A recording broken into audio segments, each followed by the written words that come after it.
Hello दोस्तों, कैसे हैं आप सब। आज की हमारी कहानी है बहू के नाटक। भावना, अब कैसी तबीयत है तुम्हारी? पहले से ठीक लग रहा है? चलो ठीक है, लो मैं नाश्ता ले आया हूँ, फटाफट सर्व कर दो, सब लोग इंतजार कर रहे हैं।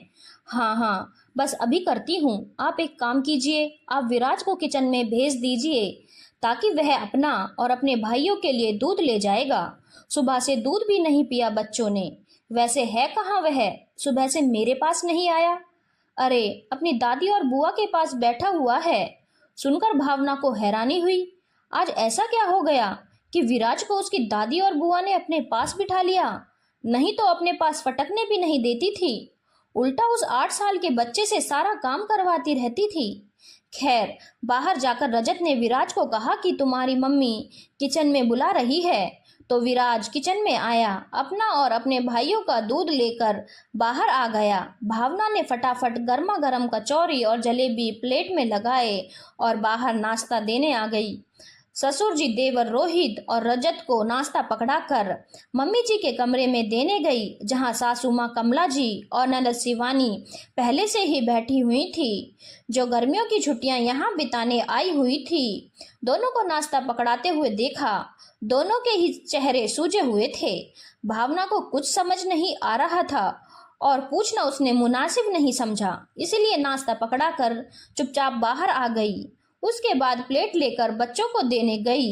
ननद के दोनों बच्चों को तो नाश्ता पकड़ा दिया, लेकिन जब विराज को देने लगी तो विराज ने कहा, मम्मी मुझे एक बात समझ नहीं आई। बुआ और दादी यह क्यों पूछ रही थी कि तेरी मम्मी नानी के यहाँ बीमार पड़ी थी क्या? विराज के मुंह से यह सुनते ही भावना को बात समझ आ गई और उसने विराज को बातों ही बातों में टाल दिया। वह तो तुमसे ऐसे ही मजाक कर रहे थे। बेटा, तुम भी तो अपनी नानी के घर से काफी दिन बाद आए हो। विराज बोला, मम्मी सिर्फ 7 दिन ही तो रह पाए नानी के घर पर। कोई बात नहीं बेटा। पूरी बात सुनकर विराज अपने दोनों भाइयों के साथ खेलने लगा, लेकिन भावना को बहुत बुरा लगा। आखिर एक छोटे बच्चे से ऐसा पूछने की क्या जरूरत है? दरअसल अभी 8 दिन पहले ही भावना अपने मायके जाकर आई है। खुद ब खुद नहीं आई, बल्कि उसे बुलाया गया, क्योंकि इधर ननद का प्रोग्राम अचानक से बन गया आने का। जाने से पहले भी भावना ने पूछा था कि दीदी आप कब आ रही हो, लेकिन तब तो शिवानी दीदी का कोई प्रोग्राम था ही नहीं। और जैसे ही भावना अपने बेटे विराज के साथ गर्मियों की छुट्टियां बिताने मायके पहुंची, उसके 5 दिन बाद ही शिवानी दीदी अपने बच्चों के साथ यहाँ आ गई। शिवानी दीदी के यहाँ आने से दूसरे दिन ही सासू माँ ने उसे फोन लगा दिया, बहू तुम्हारी ननद और दोनों भांजे आए हुए हैं, अब आ जाओ, कब तक अपने मायके में मौज करती रहोगी। लेकिन ट्रेन का रिजर्वेशन तो था ही नहीं, पर बार बार सासू माँ के फोन आने के कारण भावना को 7वें दिन ही वहां से निकलना पड़ा, वह भी जनरल डब्बे में। 8 घंटे का सफर, ऊपर से भीड़ भाड़ और गर्मी। आखिर उसकी तबीयत खराब हो ही गई। स्टेशन पर उतरते ही उसे उल्टियां शुरू हो गईं, तो रजत उसे घर ले जाने की जगह डॉक्टर को दिखाने ले गया, जहां उसे ग्लूकोज वगैरह चढ़ाया गया। घर आते समय रजत खाना बाहर से ही ले आया, क्योंकि उसे पता था कि उसकी माँ और बहन भावना की मदद नहीं करेंगे, बल्कि वह लोग उसी का इंतजार कर रही होंगी कि भावना आकर खाना बनाएगी। जब वह दोनों घर पहुंचे तो सासू माँ ने पूछा, अरे इतनी देर कैसे लग गई माँ? भावना की तबीयत खराब हो गई थी, उसे उल्टियां हो रही थी, इसलिए डॉक्टर को दिखाने ले गया था। डॉक्टर ने ग्लूकोज चढ़ा दिया है। जब तबीयत थोड़ी ठीक लगी तो मैं इसे ले आया, लेकिन अब खाना कैसे बनेगा? अरे माँ आप चिंता मत करो, मैं खाना बाहर से ले आया हूँ, आप और दीदी खाना लगा दो। सुनकर ही दोनों सास और ननद का मुंह सूज गया। दोनों रसोई में खाना लगाने गई तो ननद शिवानी ने कहा, देखा माँ, तुम्हारी बहू को आते ही नाटक शुरू हो गए, अब भाभी की चाकरी करो। अब क्या करूं, मेरी तो किस्मत ही फूटी है, तू छोड़ उसे, फटाफट खाना लगा। सासू माँ ने कहा।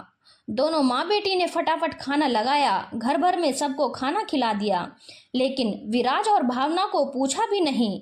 वह तो ननद के दोनों बच्चे विराज के बिना खाना खाने बैठे नहीं, इसीलिए विराज को उन्हीं के साथ एक ही प्लेट में खाना खाने बैठ गया। फिर भावना से तो दोनों माँ बेटी ने पूछा ही नहीं। आखिर रजत ही उसके लिए खाना लगाकर कमरे में ले गया। खाना खाकर भावना जैसे तैसे उठी तो वहां रसोई में झूठे बर्तन मुंह चिढ़ा रहे थे। हिम्मत कर बर्तन धोने ही लगी थी कि उसके पीछे पीछे रजत भी आ गया।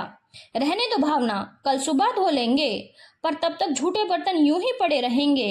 अरे पड़े हैं तो पड़े रहने दो, पहले अपनी सेहत का ध्यान दो। रजत की जिद के आगे भावना की एक न चली और वह अपने कमरे में जाकर सो गई। पीछे से ननद और सास दोनों रसोई में चेक करने आई कि बर्तन धोए हैं या नहीं।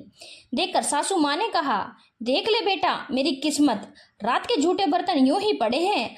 अब क्या हम धोएंगे इन बर्तनों को? रहने दो माँ, सुबह अपने आप धो लेगी। चलो हम भी सोते हैं। आखिर झूठे बर्तन रात तक यूं ही पड़े रहे। सुबह भावना थोड़ा लेट ही उठी थी। जब उसे अपनी सेहत थोड़ी ठीक लगी तो नहा धोकर पहले रसोई की सफाई करने लगी और बर्तन धोए। इतने में रजत बाहर जाकर खुद नाश्ता ले आया। खैर अब खाने की तैयारी भी करनी थी तो भावना अपनी सास के पास पूछने गई, मम्मी जी खाने में क्या बनाना है? तो बता दीजिए, मैं खाने की तैयारी कर लूं। जो तेरी इच्छा है बना ले, मुझसे क्या पूछ रही है? क्या हो गया मम्मी जी, आप इस तरह से बात क्यों कर रही हैं? मुझे तो मेरी बेटी बिल्कुल नहीं सुहाती जहां मायके में आकर काम कर रही है। और कहीं देखा है क्या भाभी के होते ननद काम करती है? ऊपर से कल रात का खाना भी बाहर से आया, सुबह का नाश्ता भी बाहर से आया। मेरी बेटी की ही रोटी तुम लोगों को भारी पड़ रही है। यह कैसी बात कर रही हैं आप माँ जी? माफ करना भाभी, लेकिन मम्मी गलत तो नहीं कह रही।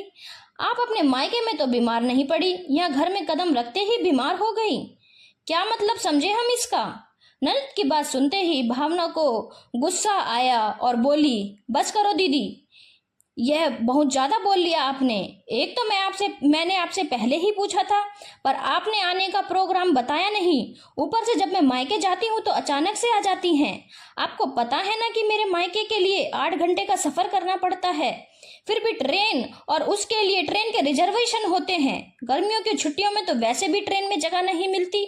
आपके अचानक आ जाने से कितनी दिक्कतों का सामना कर जनरल टिकट पर मुझे आना पड़ा।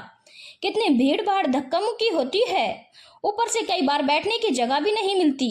ऐसे में तबीयत बिगड़ेगी नहीं तो क्या होगा? और मम्मी जी आप बताइए, दीदी ने ऐसा कौन सा काम कर दिया? खाना बाहर से आया था, उन्होंने सिर्फ सर्व किया, बर्तन सारे मैं धो रही हूँ। दीदी को और आपको परेशानी नहीं हो इसीलिए रजत जी खाना बाहर से ले आए, इसमें भी आपको कमी लग रही है। आइंदा से दीदी जब भी आओ तो आप अपना पहले प्रोग्राम बता दें, इस तरह बीच में नहीं आया करूंगी मैं। शरीर मेरा खराब हो रहा है, बीमार मैं पड़ रही हूँ और ताने भी मुझे ही सुनने पड़ रहे हैं। मुझसे नहीं होता यह सब कहकर भावना वहां से चली गई। पास ही कमरे में ससुर जी यह सब सुन रहे थे। वह कमरे में आए और बोले, मिल गई तसल्ली तुम दोनों को? आखिर आज बहू को सामने कर ही लिया तुम दोनों ने।